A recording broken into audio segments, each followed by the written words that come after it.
Idoso em Foco. A experiência de quem já atingiu a maturidade em um bate-papo descontraído sobre a vida e as questões do cotidiano.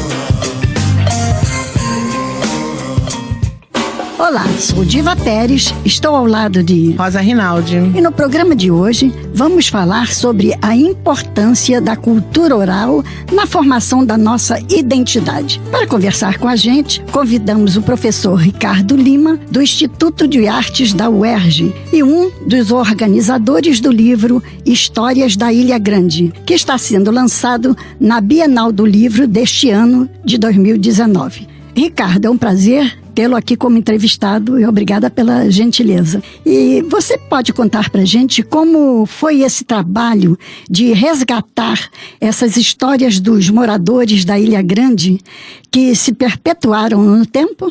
Pois não.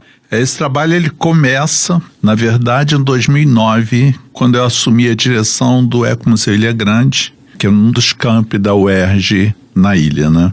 E formulamos um projeto que tinha por objetivo justamente o resgate e o registro da cultura local da ilha, que muitas vezes ela passa despercebida nesse mundo avassalador que a gente vive hoje das telecomunicações intergalácticas, etc. E aí a gente começou a olhar não só para as histórias, mas para toda a cultura da ilha como um todo, das músicas, danças, culinária, modos de vestir, de morar, de trabalhar, etc. Dentro disso veio esse conjunto de histórias. Então, quer dizer, o livro agora é parte de um projeto muito maior de dar visibilidade à cultura local na Ilha Grande. Ricardo, essas histórias, elas possuem um papel pedagógico, elas têm um ensinamento a transmitir e, caso afirmativo, você pode nos contar uma delas? Eu acho que toda história você acaba se apropriando dela de um modo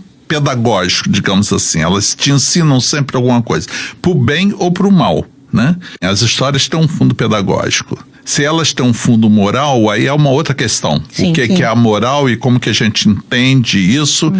Eu, por exemplo, a história, né, de quando Jesus Cristo e São Pedro passaram na Terra, é uma história que é conhecida em vários lugares pelo mundo afora. E ela também está presente ali na ilha.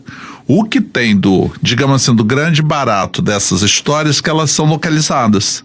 Muitas das histórias são universais, mas quando eles narram, falam assim, quando Jesus Cristo passou aqui na Praia da Longa... Passa a ser regional. Exatamente. Uma lenda regional. E aí tem essa história, por exemplo, de quando Jesus passou ali pela Praia do Longa com Pedro, chegou na beira de uma cachoeira, eles viram um homem deitado, implorando por um pouco de água, que ele estava morrendo de sede. Cristo virou para Pedro e falou assim, Pedro, vai lá, corta uma folha de bananeira, faz um copinho e dê uma água para aquele homem que está morrendo de sede. Pedro ficou muito indignado e virou para ele e falou, mas como, senhor? É só ele estender a mão que ele pega a água e bebe. Sim. Né? Vai lá e faça o que eu te falei. Pedro fez, atendeu o pedido de Cristo e foram embora. Quando chegaram mais à frente, encontraram uma mulher no sol de 40 graus, com uma enxada na mão, trabalhando arduamente para capinar o chão para plantar uma roça de mandioca. E aí o Pedro elogiou o esforço todo daquela mulher tão trabalhadeira. E Cristo virou para ele e falou, Pedro, você sabe que esta mulher trabalhadeira aqui vai acabar se casando com aquele homem preguiçoso lá da cachoeira? Pedro se indignou muito mais. Isto é um absurdo, como é que pode? Essa mulher tão trabalhadeira vai casar com aquele homem? Por que, Senhor? E aí Cristo, por uma questão de equilíbrio. Então, do ponto de vista da moral, qual é a moral que essa história nos traz? O equilíbrio é importante e não dá para você casar dois preguiçosos, porque senão a sociedade não se reproduz aí. Sim. Então é preciso que um preguiçoso encontre um chinelo velho pro pé torto dele, casando-se com uma mulher trabalhadeira. Enfim, a gente pode ter N interpretações dos sentidos dessas histórias e nos permitem, que eu acho que é importante, que ela nos permita a gente discutir questões de gênero, questões de ética, uma série de questões que fazem parte da vida em sociedade.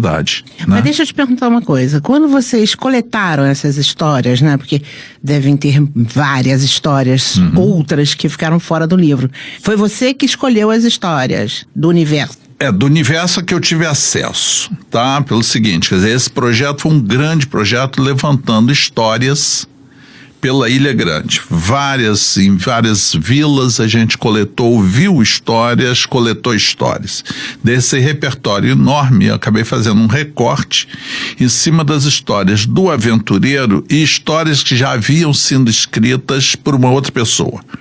Enfim, o aventureiro tinha um pescador conhecido como Meu Santo, que foi um grande narrador. E a filha dele acabou editando um livro com as histórias do pai. O pai já é falecido. A Neuzeli Cardoso pegou as histórias de Meu Santo e publicou um livro, né? E aí, nesse primeiro volume que a gente está lançando, a gente optou por trabalhar com esse universo mais homogêneo das histórias do Meu Santo. Então, dentre cerca de 30 histórias dele, eu acabei selecionando 9, né, para dar forma a esse livro.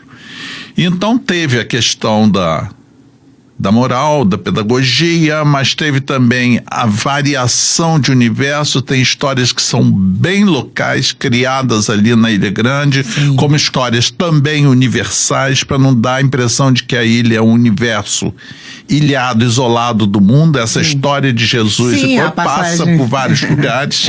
Tipo lendas, então teve que vão repassando. Lendas ou mitos, e eu acabei não fazendo essa classificação. Foi uma das dúvidas, por exemplo, sobre o título do livro, se poria lendas. Ricardo, esse trabalho faz parte de 2 projetos: Narrativas Caiçaras da Ilha Grande e Arte Popular e Meio Ambiente. Qual a importância dessas iniciativas para a cultura do nosso estado? Eu te responderia que a primeira coisa, né, é chamar a atenção de que a cultura é uma coisa plural, diversa, né? Então a gente dá voz a narrativas de populares, como o caso desse livro, que está em cima da narrativa de um pescador, né? É da maior importância para que o estado do Rio, assim como o país todo, perceba que não pode ter uma hegemonia de uma cultura, uma única visão sobre cultura, que todos os segmentos sociais são produtores de cultura e eles têm total direito de expressar suas produções culturais, que devem ser reconhecidas. Então, quando a gente traz um conjunto de histórias, né, de um pescador da Ilha Grande e publica isso, né, a gente está abrindo o discurso, o diálogo com outros segmentos do governo do estado, no caso, para que percebam que existem outros segmentos nesse território fluminense, né, que merecem também ter suas vozes reconhecidas. O livro é uma edição primorosa. Ele é muito bonito, ele tem a diagramação é linda, o projeto gráfico realmente... O projeto gráfico é do Rodrigo Aston. Muito bom, muito bom. É um livro muito bonito, é um livro prazeroso de você carregar. Agora, o que me encantou mais foram os bordados nessa parte gráfica. Explica como é que foram feitos essas ilustrações que são verdadeiros. Não dá para mostrar no rádio, mas dá para ir lá e ver, pegar o livro, ver a maravilha dos bordados. Explique como é que foram os bordados. São chamativas, né? São bonitos, né? Eu sou muito apaixonado e fã desse livro mesmo, né? A gente levou anos fazendo com o maior carinho, com a maior discussão. Foi um trabalho de equipe, né? Foi um trabalho muito grande de equipe, desde o primeiro livro feito pela Neuzeli Cardoso, de onde a gente extraiu essas histórias.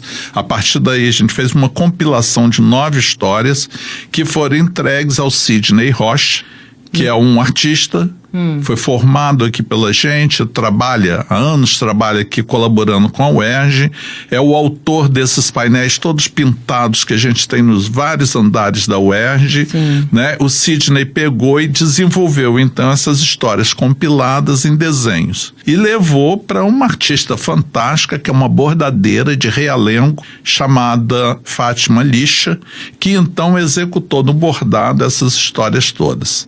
Então o livro ficou precioso, porque ela lida com, não é só a linha, o ponto bordado, mas ela traz elementos como plástico, matérias plásticas, tecidos recortados, e faz composições magníficas para ilustrar essa história. É bom pescar na memória esses artesãos que ainda fazem esses trabalhos de bordar, de colagem. Isso aí é muito difícil hoje em dia, né?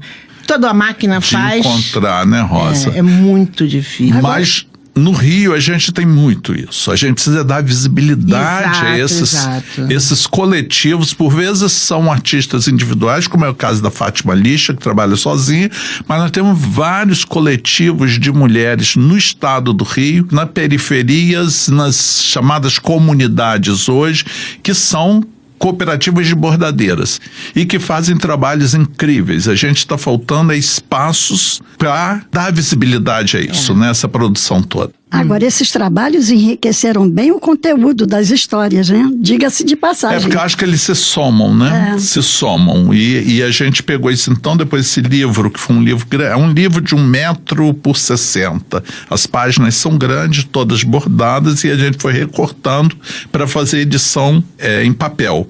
E depois desse trabalho, aí entrou o Rodrigo Aston, que é programador visual, é artista gráfico, que deu esse formato magnífico para o livro. Magnífico. Nesse projeto, o que mais deu trabalho e o que mais foi prazeroso para você fazer? Rosa, essa pergunta eu respondo facilmente. Facilmente. Trabalho para mim é prazer.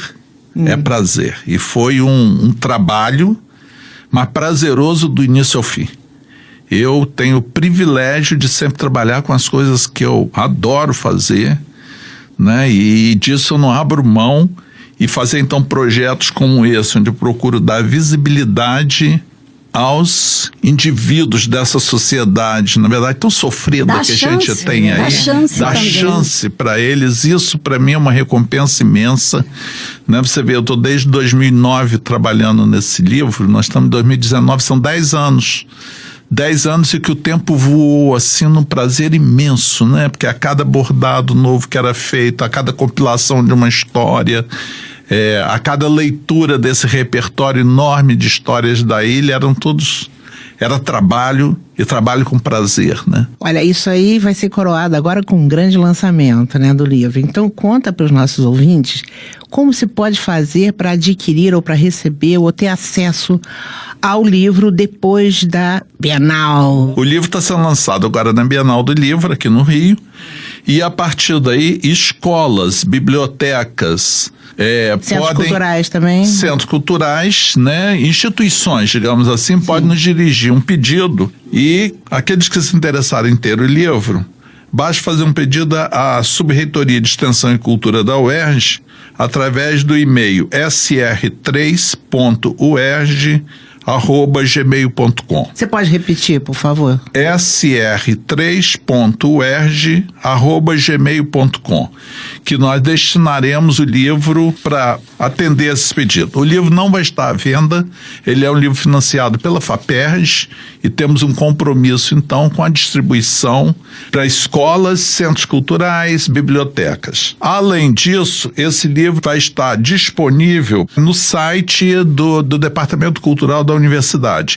Ele recebeu uma versão virtual, e você pode acessar diretamente o site do Decult da UERJ. Mas entrando no Decult tem o passo a passo para chegar lá. Tem o passo a passo para achar o livro. Sim. E além disso, nós estamos lançando na Bienal, inclusive, uns marcadores de livro que traz o QR Code, que quem tem o aplicativo em celular pode, focando ali no QR Code, ter acesso ao livro que se abre no celular ou computador para leitura em geral. Ricardo, estamos chegando ao final do nosso programa. Nós gostaríamos de agradecer a sua participação e pedir que você deixasse uma mensagem aos nossos ouvintes.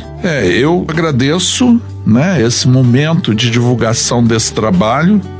Falo da minha felicidade em poder fazê-lo, minha expectativa de que a gente consiga produzir outros volumes, que tem outras histórias, outras realidades a serem contadas, e pedir a todos que puderem divulgar o livro, ler o livro e divulgar, que o façam e que nos ajudem nesse trabalho de dar visibilidade às culturas populares dentro do nosso estado, dentro do nosso país. E aos nossos ouvintes, obrigado pela audiência e até o próximo Idoso em Foco.